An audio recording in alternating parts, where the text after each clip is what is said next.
And greetings to you. Joe Rubenstein here, producer and host of Real-Time 1960s. I want to thank you very much for joining me today for this portal into the past, where I document the 60s in real time with podcasts like this, with our evening news reports with audio clips and commercials of the day, as well as our daily timeline. And that timeline, along with each and every podcast, links to social media, how to reach us directly, it's all there for you on our website, realtime1960s.com.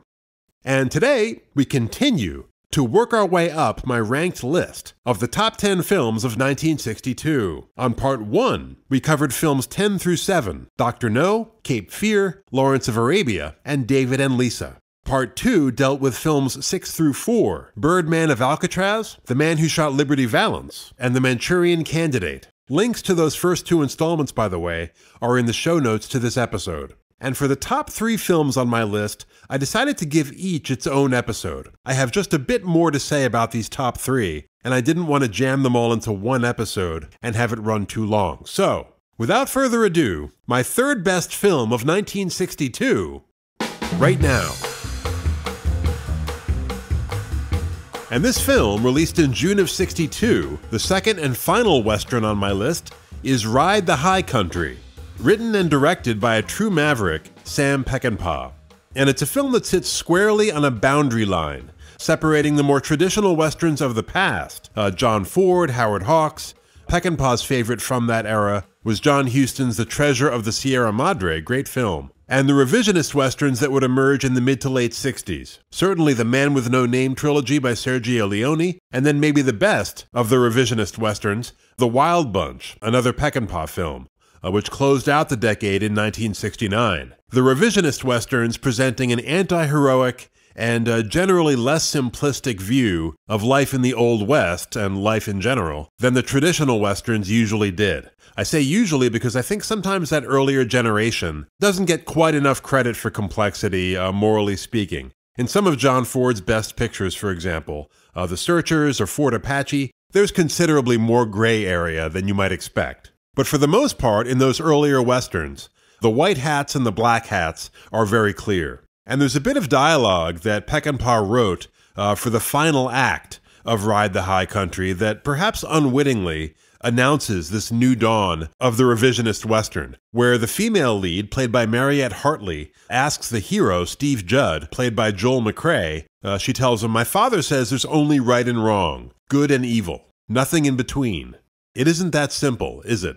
And McCrea, in a bit of a surprise, since he's really been the moral paragon of the film, replies a little sadly, "No, it isn't that simple. It should be, but it isn't."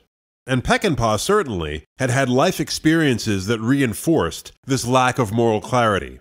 After a pretty comfortable childhood, raised in a prominent family in Fresno, California, his grandfather, Denver Church, had served 4 terms in the U.S. Congress, and his father, David Peckinpah, was a respected trial attorney. Actually, the hero of Ride the High Country, the McCrea character, is partially based on Peckinpah's father, who had died about a year before production began. But at the age of 18, Peckinpah joined the U.S. Marines, and after managing to survive boot camp in South Carolina, from which he would later adopt some of the behavior modification techniques used on him on his film sets, but he joined the Marines toward the end of World War II, and by the time he was trained up and ready to go, in September of 1945, the so-called Good War, with its uniquely clear moral demarcations, was over, and the Cold War was on. So Peckinpah, who had been earmarked for the force that was to invade the Japanese mainland before that was rendered unnecessary by the atomic bomb, was sent to China instead, where the Civil War that had started in 1927 and then had been put on hold so the communists and the nationalists could join in fighting the invading Japanese, that Civil War had suddenly resumed. And here in China, the demarcations were far from clear. The nationalists, backed by the U.S. and led by Chiang Kai-shek, were corrupt and just as brutal as Mao's communists, and Peckinpah witnessed numerous public executions, beheadings, public torture of alleged communist spies, and the nationalist officers lived like warlords, while hundreds of thousands of Chinese peasants were forced into the army at the point of a gun, where they were ill-fed and treated horribly. Actually, at one point, Peckinpah's unit was on a patrol, and they were attacked. and they were later shocked to discover this attack portrayed by the American press as an assault by the communists. The attackers were actually starving nationalist soldiers who had wanted to steal the Americans' guns and gasoline and sell it for food. And in a further irony, the Marines, after disarming the despised Japanese, who had just perpetrated one of the most brutal occupations in the history of the planet, the Marines ended up employing the Japanese to help fight off the communists. So mere weeks after the Japanese surrender, you had Japanese soldiers on guard duty side by side with US Marines. And the Marines' behavior, Peckinpah noticed, seemed to be negatively influenced by the surrounding moral chaos. He saw Marines shooting at civilians from trains for fun. A man in Peckinpah's unit raped and killed a Chinese girl. So again, good guys and bad guys, not so much. And so my point in telling all this is that worldview doesn't develop in a vacuum. All this had an impact.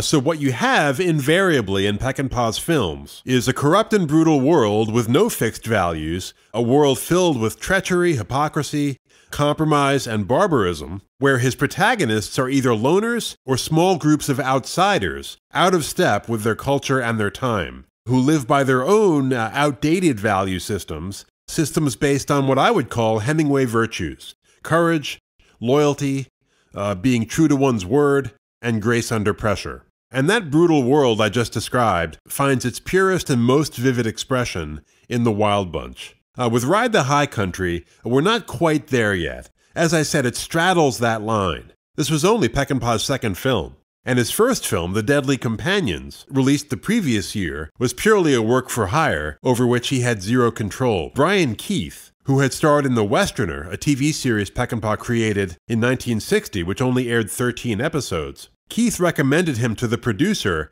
of Deadly Companions to direct what was essentially a starring vehicle for Maureen O'Hara, who starred with John Wayne in all those John Ford films. And the producer was O'Hara's brother, and he was a total control freak, physically standing next to Peckinpah on the set every day, telling him in front of cast and crew how to stage and shoot scenes. It must have taken all of Peckinpah's self-control not to use that Marine training and just throttle this man, who furthered this public castration by forbidding Peckinpah to give any direction at all to his sister, Maureen O'Hara. And then finally, after the shoot, he kicked Peckinpah out of the editing room and cut the film himself. And the result is predictably horrible and bears no trace of Peckinpah. I mean, how could it? So after that experience, Peckinpah vowed never to let that happen again. And for the rest of his career, he would fight to keep that vow. Sometimes he won, sometimes he lost, but he always fought. But even though Ride the High Country was only his second film, Peckinpah had been around Hollywood for a while, making his initial mark as a writer, or a rewriter. I don't think he ever came up with any original stories, but he was highly skilled at transforming previously existing material to match his own vision. And between 55 and 58, he took 12 scripts from the popular radio show Gunsmoke and transformed them into scripts for the new TV version of Gunsmoke, starring James Arness.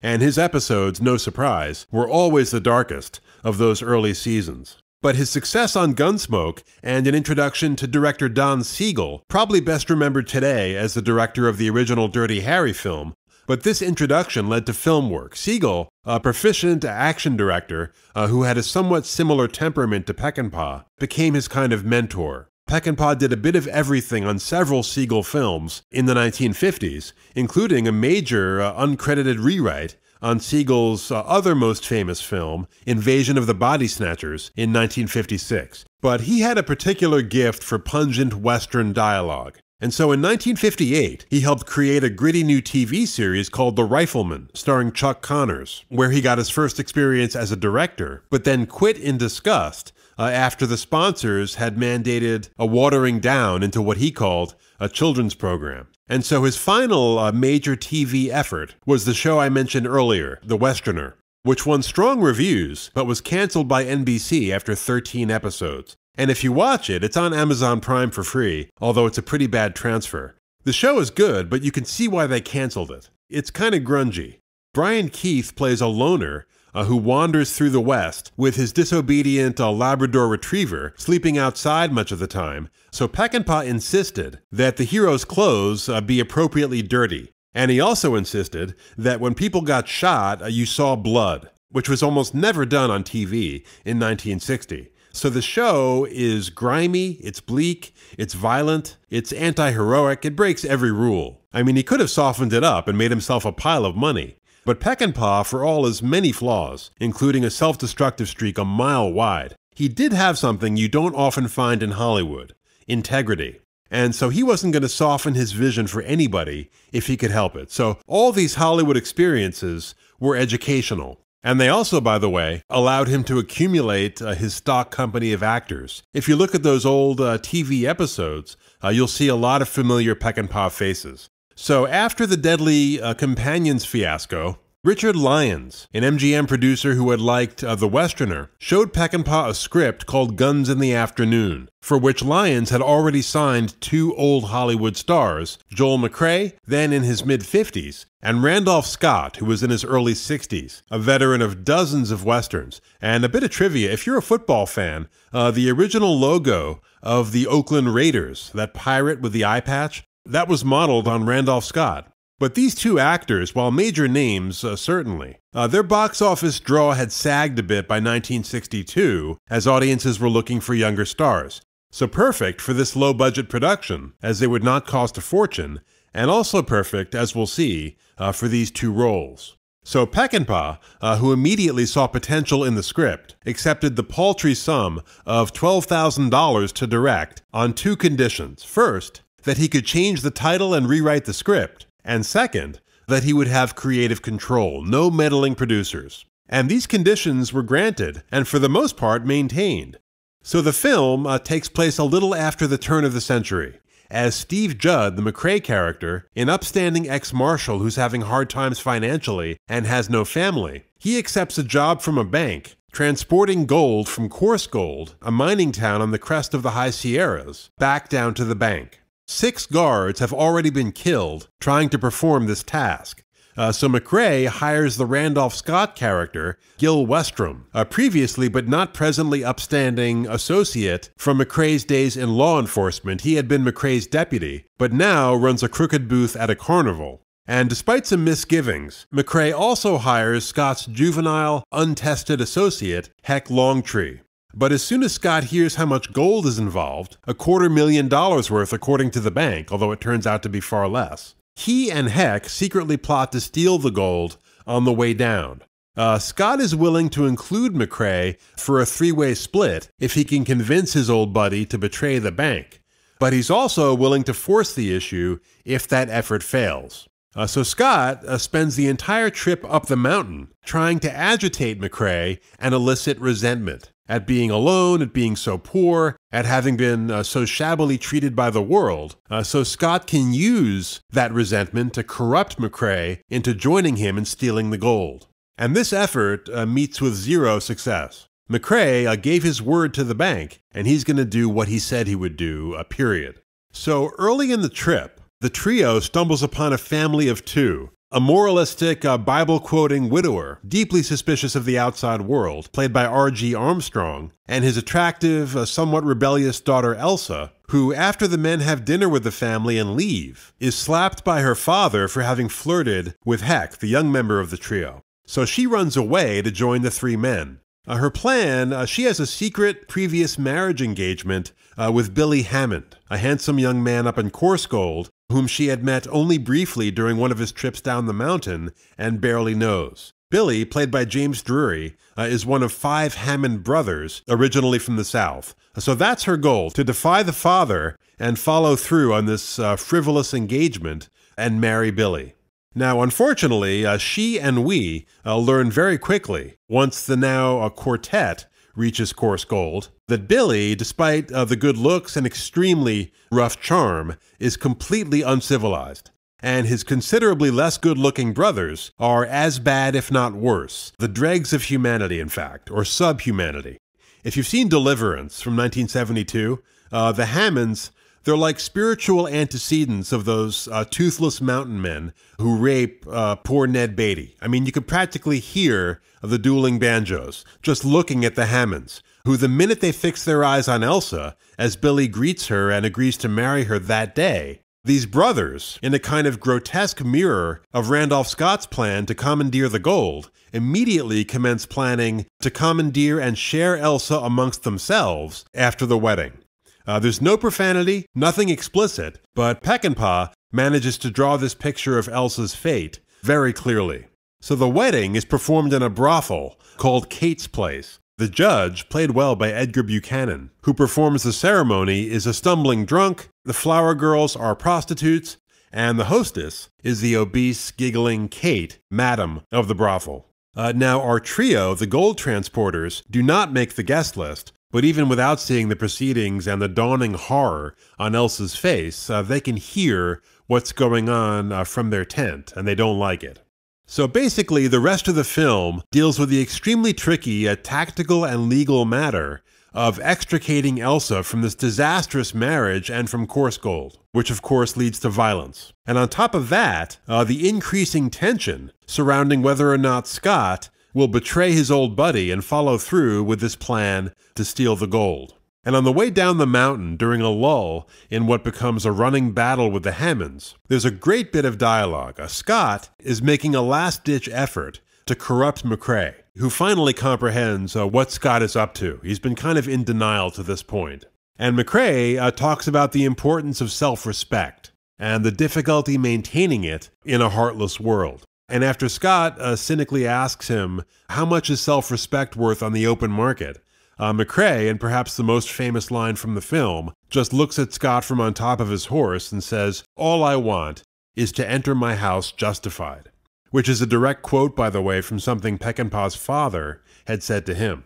But I talked earlier about complexity, and what's great about the wedding scene up in Coarse Gold, as disturbing as it is we get touches from Peckinpah that cut against the grain of all that sordidness. For example, the drunken judge who officiates, before pronouncing Billy and Elsa man and wife, he makes a speech, the content of which, considering how he's been presented so far, is unexpected. He says, "A good marriage has a kind of simple glory about it. A good marriage is like a rare animal. It's hard to find. It's almost impossible to keep. You see, people change. That's important for you to know at the beginning. And the glory of a good marriage doesn't come at the beginning. It comes later on. It's hard work." And so you have this touching speech, totally reasonable, even wise, coming from a stumbling drunk. And it's not directed or played for irony. And the prostitute flower girls are not presented as either garish or vulgar, but instead they appear sincerely moved at having been chosen to participate in this event. Even the Hammonds, as feral as they are, show flashes of positive attributes. They're brave and honorable in battle, and they do have a kind of crazy family loyalty. So we are a complex species, Peckinpah seems to be telling us always in his films, if you look at human beings truthfully and don't fall into the easy trap of putting them in boxes. The pacing of the film is outstanding. It moves like a cat on the prowl, and virtually each of its 90 minutes has some little touch, some wordless bit of business to elucidate character. Peckinpah, even at this relatively early stage in his career, seems to have mastered the first rule of screenwriting, show, don't tell, and he does. The acting is good with the exception of Ron Starr, who plays Heck Longtree. He's not terrible. He just has no screen presence. And looking at his credit list, he never had much of a career. But the two leads are very good. Peckinpah switched their roles, by the way, and that was a very clever switch. Scott, despite his character's treachery, has the charm and the bearing to maintain our sympathy. And he felt this was his finest screen performance. Did not feel he could top it, so he retired after this film. By the way, Peckinpah made another switch as far as which of the two main characters dies at the end. I'll let you discover which on your own, but again, he made the right choice. And the death scene is economically but beautifully written and acted for maximum impact. Now, as far as the editing, it's much more conventional than what you see in Peckinpah's later work. The battles, for example, are nothing like The Wild Bunch, where you have all that cross-cutting between cameras shooting at different frame rates, some shots in slow motion, others normal speed, that gives that film its kind of hallucinatory, elastic quality. And by the way, that technique That multi-speed cross-cutting, which really became Peckinpah's visual trademark, was not originated by him, but by editor Lou Lombardo. Peckinpah met him in 1968, just before shooting The Wild Bunch, and Lombardo had developed the technique I just described while editing gun battles for the ABC TV series Felony Squad, which ran from 66 to 70. And Peckinpah, when he saw the cross-cutting in those multi-speed gun battles, just went wild. They reminded him of a very memorable experience he had had back in 1945 as a Marine in China. He was on a train when suddenly a communist bullet crashed through the window and directly into a Chinese passenger, killing him instantly. And Peckinpah, describing this years later, said it was, quote, one of the longest split seconds of my life. And when another bullet crashed through the car and everyone threw themselves to the floor, I remember falling down and it was so long. Time slowed down. And so by adopting this Lombardo technique, starting with The Wild Bunch, he was able to extend his violent sequences and capture that kind of eternal instant. But you won't find any of that in Ride the High Country, so the violence may seem rather conventional if you're already familiar with Peckinpah's later work. Now, I don't want to overpraise the film. It's very good, but it's not what I would call elite. It doesn't grab hold and mesmerize you the way The Wild Bunch does, nor does it have that kind of classic elemental power of some of the earlier landmark westerns like High Noon or Shane. But if you haven't seen it and you like westerns, definitely check it out. Not just because it's good, but it's really only one of a handful of Peckinpah's films where he had almost total control and it wasn't taken out of his hands after the shoot and butchered. Now MGM, which at this time was obsessed with the flawed notion that massive epics like Cleopatra, like Mutiny on the Bounty, would fend off the encroaching threat of TV. The studio treated Ride the High Country kind of like a redheaded stepchild. Joseph Fogel, MGM's president at that time, was kind of an old-school mogul, very conventional taste. He visited the studio in the spring of '62 to screen the films that were almost ready for release, and Ride the High Country, unfortunately, was his third screening that day. And he had not been especially happy with the first two films he'd seen. So Fogel was not in the best mood. And Peckinpah, who would get terribly nervous for screenings like this, was huddled several rows behind Fogel with the film's producer, Richard Lyons, in this little theater. And so Peckinpah's just hanging on every twitch from this MGM president, trying to gauge his response to this film that he'd just broken his back on, a film that was really kind of a make-or-break proposition, professionally speaking, for Peckinpah. So all of a sudden, he hears this sound. It's like a reverberating motor in the theater. And he jabs Lyons in the ribs, and he says, "What the hell is that?" And Lyons gives him a look and says, "That is snoring." And sure enough, Vogel had conked out. They should have left him that way, because unfortunately, he regained consciousness just in time for the wedding in the whorehouse. So he was apoplectic. You know, worst film ever, what are you trying to do to me? And he even started threatening not to release it at all. So Peckinpah, who, as I said, had been around Hollywood long enough by this time to have actually prepared for this conversation, which he was smart enough to foresee, he just said very calmly, "You know what? That's fine. If you don't want to release it, I'd be happy to go and find financing and buy the picture from you, and you don't have to release it. I'll do it myself." And so Fogel backed off. But even so, MGM dumped the picture as the second film of a double feature, the first film being an Italian-Yugoslavian atrocity called The Tartars with Victor Mature. And the studio placed virtually no ads for this double feature, which thankfully didn't matter, as the New York critics dutifully reviewed this double bill, destroyed The Tartars, but loved Ride the High Country. Howard Thompson of the New York Times, extremely positive, 4 stars in the Daily News. So theater managers started posting these critical raves outside their theaters, and they also, wisely, reversed the billing on the double feature to put Ride the High Country first. So by the end of the year, it was on the top 10 list of both Time and Newsweek magazine for 1962, and internationally as well. The film won awards at some major festivals. So a huge step forward for Sam Peckinpah as a writer-director a critical success, and not just for him, but for its two old Hollywood stars, Randolph Scott and Joel McCrea. Back in a moment. Your feedback is important to us. On Twitter, @RealTime1960s, on our Facebook page, or you can email the program, realtime1960s@gmail.com. Really, however you'd like to engage with us, we love engaging with you. And if you'd like to join our family and help us continue to bring you great content, please go to patreon.com/realtime1960s and subscribe.